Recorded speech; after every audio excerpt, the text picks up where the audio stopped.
سوال، بندگی کا وہ طریقہ جسے نماز کہتے ہیں کیا ہے؟ بقیہ ویڈیو دیکھنے سے پہلے ویڈیو کو لائک کریں، دور ٹی وی چینل کو سبسکرائب کریں اور بیل آئیکن پہ کلک کریں۔ شکریہ۔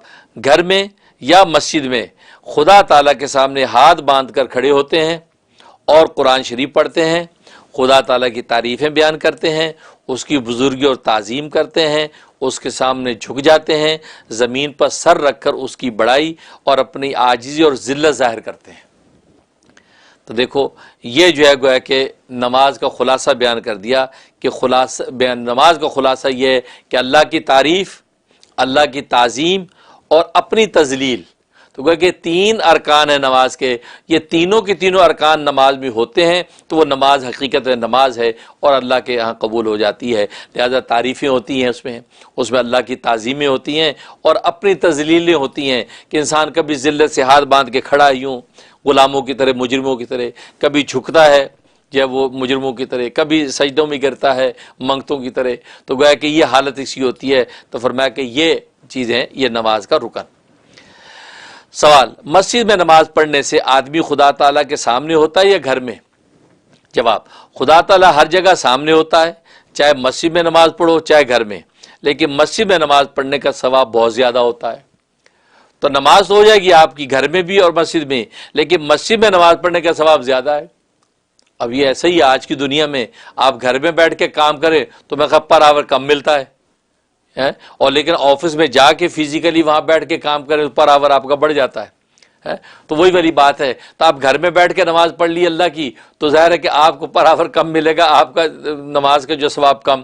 اور جب مسجد میں آ کے پڑھیں گے تو وہی جو ایک نماز کا ثواب تھا مسجد میں آ کے پڑھی تو 27 کا ثواب مل گیا، تو اس کا جو ہے گویا کہ پر آور جو اس کا بڑھ جاتا ہے، تو اس ثواب زیادہ ہوتا ہے۔ سوال، نماز پڑھنے سے پہلے ہاتھ منہ اور پاؤں دھوتے ہیں، اسے کیا کہتے ہیں؟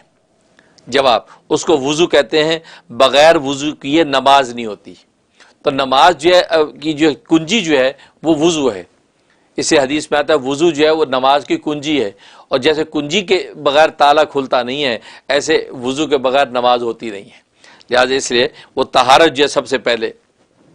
سوال، نماز میں کس طرح منہ کر کے کھڑا ہونا چاہیے؟ جواب، پچھم کی طرف، یعنی جس طرف شام کو سورج جا کر چھپ جاتا ہے۔